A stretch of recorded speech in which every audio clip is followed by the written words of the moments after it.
Morning. I'd like to welcome you back to the virtual membership meeting.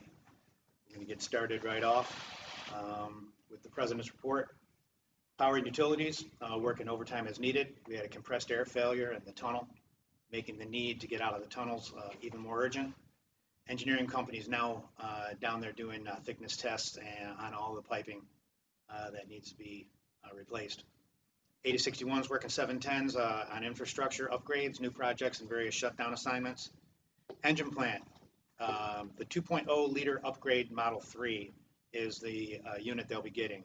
Job last for engine is March, mid-March. Assembly will be down hard April 1st, and that's when they plan to do the tear out and do the new install.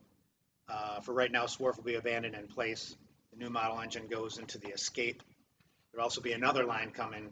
The announcement hasn't been made yet, but it'll be a low volume, hand-built engine. Truck, body paint, Final, and Central are all still working on shutdown projects and proving out new installs. Final seems to be trying to make a concerted effort to bridge a gap in communication with our trades over there. We have been offered a skip-level meeting with Chris Yates, meaning a representative from the floor can request a meeting with him and sit and talk through issues.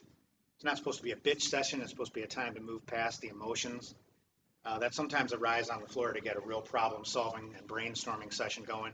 If you have a cost idea or something you just can't seem to get traction with on the floor, it's a great forum for that type of issue. DDMP working overtime as necessary, shutdown work continuing there, plus they're running production on several lines. Stamping plant working overtime as necessary, also completing the shutdown laundry list there, also running some production lines. World headquarters working 710s on the campus upgrades.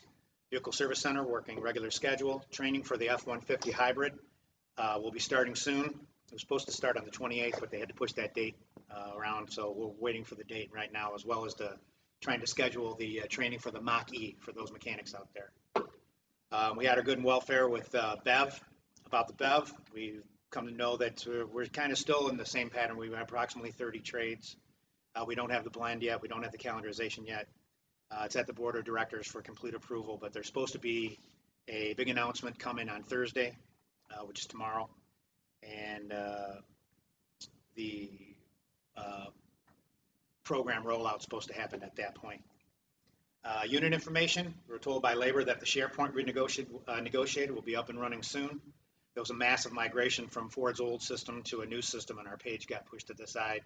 We should have a communication on that in the next few weeks. The SharePoint was supposed to eliminate the need for paper forms and allow our people to go on and sign up for shift bumps, out plant, crew bumps, basic personal information changes, et cetera, et cetera.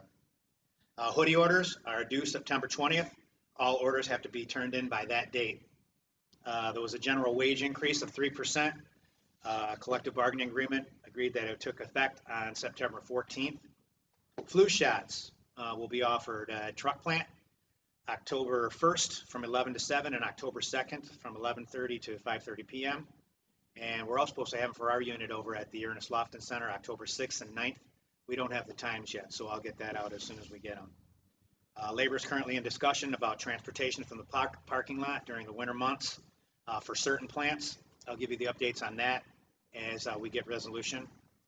An executive order, I was asked about this in an email, an executive order from the president deferring Social Security taxes was issued and effective as September 1st. This program is not being implemented at Ford Motor Company, according to Mark DePauli, our financial secretary. It's voluntary and you would have to opt in, so no action is needed on your part. Also, we'd like to know if you're a veteran. We'd like to know what branch, and we'd like you to let us know. There's probably going to be a sheet by your sign-up, overtime sign-up.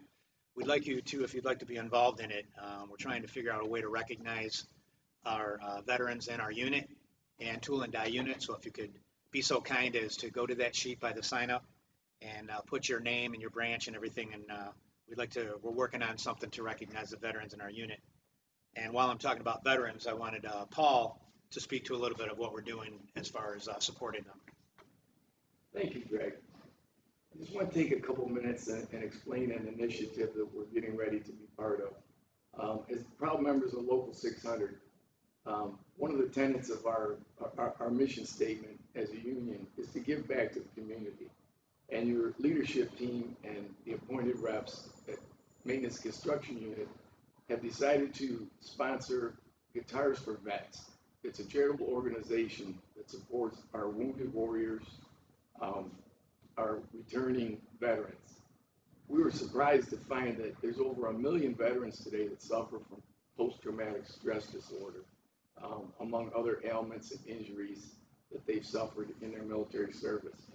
What the Guitars for Vets program does is they do weekly guitar lessons with these veterans, and then at the end of the program, they give them a guitar that they get to keep for their own.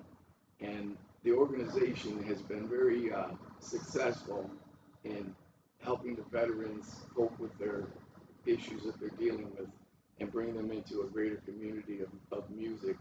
And it has a lot of value in the fact that they're able to take their minds off of some of the day-to-day issues that they're struggling with.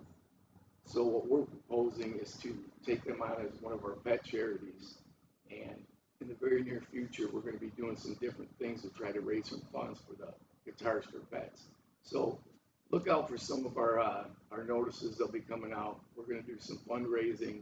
We're not sure exactly how that's all going to play out exactly right now, but we were alarmed to find that there's over 20 veterans a day committing suicide.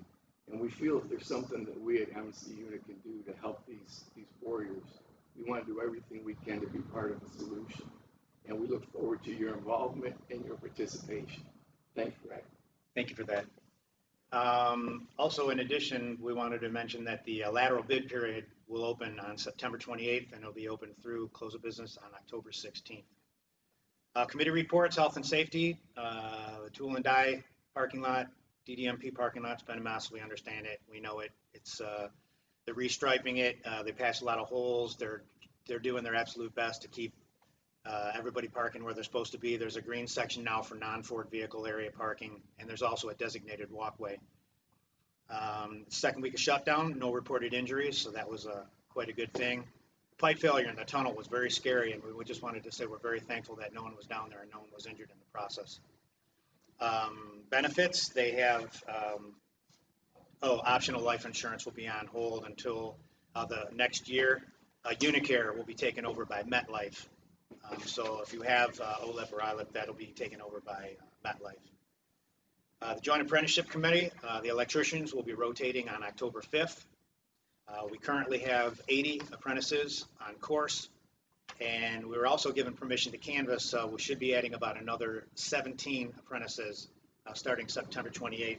We have core skills starting September 28th through October 16th for several, then October through November, and then November into December for all the core skills that needed. Also, as a unit funds, we have $2,655 in the unit funds over at the local, and we may be asking for your help to take some of that money for what Paul spoke about, the Guitars for Vets. That concludes the President's report. We want to thank you for tuning in. Remember, if you have any questions or comments, send them to my email, gtyler3@ford, or text me, text one of the bargaining committee, and let us know what you want us to cover, or if you have any questions or comments or concerns, anything you want to discuss. On behalf of myself, of Paul Morey and Dwayne Glass, we'd like to thank you very much for tuning in, and be safe.